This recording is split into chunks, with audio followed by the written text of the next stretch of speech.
Gold trusted gold buyers మీరు తాకట్టు పెట్టిన బంగారాన్ని విడిపించి ఈ రోజు ఉన్న మార్కెట్ ధరకు కొనబడును. మీద ఏమన్నా లవ్ స్టోరీయా, లవ్ మ్యారేజా ఏమన్నా తాతగారిది మీది? లేదు బాబోయ్, లవ్ గివ్ నా జీవితంలోకి అసలు ప్రవేశించలేదు. ఎందుకంటే నేను చాలా రౌడీని, స్కూల్ టైం అప్పుడు కూడా రౌడీనే. ఎవరైనా మగపిల్లలు ఏదన్నా తప్పు మాట్లాడితే కూడా ఇట్లా కాలర్ పట్టుకొని కొట్టేదాన్ని, మాట్లాడతారని చెప్పి. మేము ఉండేది ఇద్దరమే ఆడపిల్లలు ఉండేవాళ్ళము. ఆమెకు అప్పటికే 8th క్లాస్లోనే పెళ్ళి అయిపోయింది. ఆమె ఎప్పుడు పెళ్ళైన వాళ్ళు ఎలా ఉంటారు అందులో పల్లెటూళ్ళు అలా ఉండేది. ఇంకా నేనే రౌడీని అనమాట.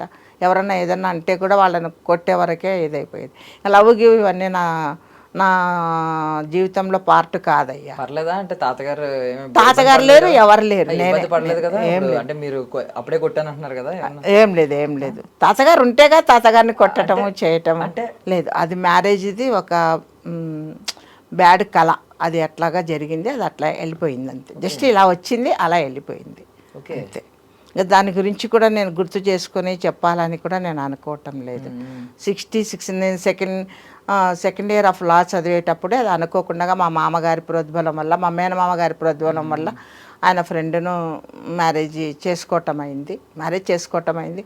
ఆ తర్వాత ఆ మ్యారేజ్ వల్ల కొన్ని ఇబ్బందులు, కష్టాలు రావటం వల్ల ఆ కష్టాలను వాటిని ఎదుర్కోవడానికి ఆయన గట్టిగా నిలబడలేదు కనుక ఇప్పుడు ఇంక దీనికే నిలబడిన వాడి తర్వాత జీవితంలో ఎందుకని చెప్పేసి అవమానాలకు, దానిలకు, బాధలకు ఇబ్బంది పడకుండా పక్కకు వచ్చేసాను. ఇప్పుడు నా లైఫ్ నాది. ఆయన ఉన్నారో లేదో నాకు తెలీదు, నేను ఉన్నానో లేదో కూడా నాకు తెలియదు. అసలు కాదు అంటే లేదు, ఆ 1 ఇయర్ అన్నీ కంప్లీట్ అయిపోయినాయి. మ్యారేజ్ అంత 1 ఇయర్ కాదు, ఒక 1 మంత్ 2 మంత్స్లోనే కంప్లీట్ అయిపోయినాయి. ఇప్పుడు అంటే మీ తర్వాత జనరేషన్ కూడా ఇలా ఇబ్బందులు ఎదుర్కొన్న వాళ్ళు కూడా ధైర్యంగా బయటకు వచ్చిన వాళ్ళు లేరు. అంటే ఏంటంటే ఇబ్బందులు పడినా సరే అలాగే గుట్టు చప్పుడు కాకుండా బ్రతికేసిన వాళ్ళు ఉన్నారు. ఇంత ఇండిపెండెంటెడ్గా ఒక స్వాతంత్ర భావంతో ఇలాగా ఒక డెసిషన్ తీసుకున్న వాళ్ళు చాలా తక్కువ మంది అమ్మా. ఎందుకంటే వాళ్ళల్లో సమాజం అంటే భయము, వాళ్ళ మీద వాళ్ళకే నమ్మకం లేని భావము, ఏదోలే దొరికినంత వరకు ఈ జీవితం చాలు, దీన్ని ఇట్లాగే దొబ్బుకొని వస్తాము అని అనే ఒక తత్వము. తర్వాత పిల్లలు అనే వాళ్ళకు ఉంటే ఆ పిల్లల్ని చూసుకొని భర్త పెట్టే కష్టాలు కానీ, అత్త మామలు పెట్టే కష్టాలు కానీ, మనకున్న కష్టాలు కానీ కూడా అందులో ఆడామె కుటుంబ పరంగా ఆర్థికంగా ఏ కష్టాలున్నా భరిస్తుంది. కానీ భర్త యొక్క ఇది నేను ఆ వైవాహిక జీవితం నుండి పక్కకు కదలడానికి నా భర్త నా సైడ్ నిలబడకపోవడానికే కారణమయ్యి నేను పక్కకి తప్పుకున్నాను. ఎవరు ఇంట్లో వాళ్ళ అత్త మామలు ఎవరు వాళ్లకు చేదోడు వాదోడు కాకపోయినా చేసుకున్న భర్త వాళ్లకు ఏమాత్రం కొద్దిగా ఇది చేస్తే కూడా ఇంకా బాగా స్ట్రెయిన్ కావడానికి ఇది అవుతారు ఆడవాళ్ళు. కానీ ఇప్పట్లోన మీరు మగపిల్లవాడు, నేను అనకూడదేమో ఈ మాట, మగవాడిని అనే ఒక అహంకారం కూడా ఒక పొరను వేసుకొని ఉంటారు. వాళ్ళకు నిజంగా కూడా అలాంటి పొరతో ఇష్టం లేకున్నాను కూడా సమాజము, ఇంట్లో వాళ్ళు అందరు కలిసి మగవాడిని నీవేంద్ర నువ్వు ఎట్లా ఉండాలి అనేది వాళ్ళకు బీజం నాటేసేస్తారు.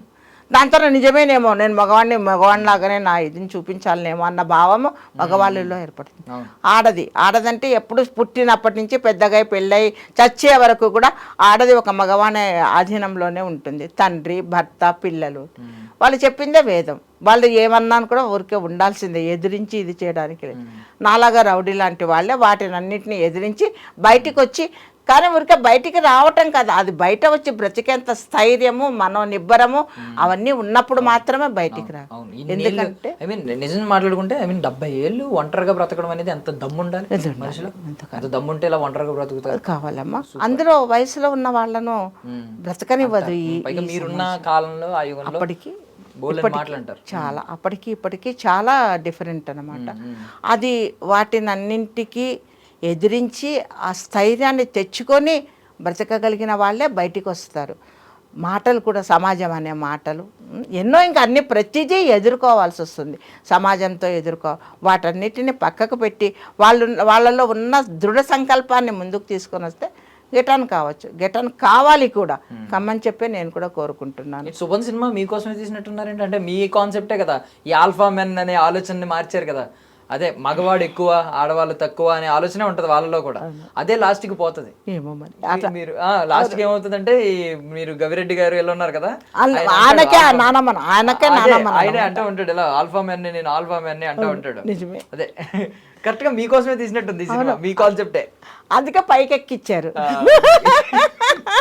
ఎక్కడ వాల్ పోస్ట్లో చూసినా ఎక్కడ చూసినాను కూడా అంటే మీ ఫోటోనే ఉంటుంది. నా ఫోటోనే ఉంటుంది. మళ్ళీ మామూలుగా ఫోటో పెడితే అదొక రకం, దానికి దండ వేసి పంపించేసేసారు పైకి. అందువల్లనే అది అంత బాగా హిట్ అయింది. హైదరాబాద్లో ఎక్కడ చూసినా ఏ పిల్లర్కు ఏ గోడకు చూసినా కూడా వాల్ పోస్ట్ ఫోటోలో కూడా నవ్వుతూనే ఉంటారు. భలే ఇదిగా ఉంది బాబు అసలు. అది అందులో సక్సెస్ మీట్లో కూడా ఎంత పెద్ద వాల్ పోస్ట్ పెట్టారంటే వెనకాల. అందుకే నేను సమంత గారికి కూడా నన్ను గుర్తుపట్టారో లేదని అదో అక్కడ ఉన్నాను చూడమ్మా అన్నట్టు, అయ్యో గుర్తుపెట్టాను అని నవ్వారు ఆవిడ. అసలు ఎంత బాగా రిసీవ్ చేసుకున్నారు అంటే, షూట్ అప్పుడు వారిని కలిసే అవకాశం నాకు దొరకలేదు. ఎక్కడో ఒక చోట మనసులో ఆవిడని కలవాలి చేయాలి. కానీ సక్సెస్ మీట్ టైంలో కూడా నాకు ఏదైనా షూట్ ఉంటే నేను వెళ్ళలేను కదా బాబు, షూట్ని క్యాన్సిల్ చేసుకుని వెళ్ళలేను. ఎలాగో అని అనుకుంటున్నాను. నా అదృష్టం కొద్దీ సక్సెస్ మీట్కి రావటము, వారిని కలవటము, పైన స్టేజ్ పైన వారిని సత్కరించుకోవటము, ఇవన్నీ కూడా జరిగాయి. అది కిందనే పర్మిషన్ అడిగాను, అమ్మ నేను షాల్వా తెచ్చాను, మీరు ఒక ప్రొడ్యూసర్గా ఒక యాక్టర్గా మిమ్మల్ని సత్కరించుకోవటము గౌరవించుకోవటం నా ధర్మంగా నేను అనుకుంటున్నాను, ప్లీజ్ పర్మిషన్ ఇస్తారంటే, అయ్యో మీరు పర్మిషన్ అడగటం ఏంటి అని అన్నారు. అలాగే చాలా మంది నిజం చెప్పాలంటే ఎవరు, కొంతమంది ఎందుకు పైన ఇవన్నీ అంటారు. ఇవ్వరు, అది అసలు మాట్లాడడానికే అవకాశం ఇవ్వరు. ఆవిడ అంతసేపు మాట్లాడటము, దానికి ఒప్పుకోవటము, పైన నేను సత్కరించేటప్పుడు ఎంత హంబుల్గా ఎంత గౌరవంగా ఇలా తల వంచి అది మామూలుగా షాల్వా కప్పేటప్పుడు అంత ఇదిగా ఇదయ్యారు. చాలా ధన్యం అనిపించింది నాకు మాత్రం, జీవితం చాలా ఇది అనిపించింది. ఎందుకంటే అందులో ఒక మలి వయసులో ఉన్న మనిషిని అడిగాను కదమ్మా, ఆ గౌరవాన్ని కూడా ఆవిడ నిలబెట్టారనమాట. ఆవిడే ఒక టీనేజర్ అయితే మేబీ నన్ను రెక్లెక్ట్ చేసేవాళ్ళు.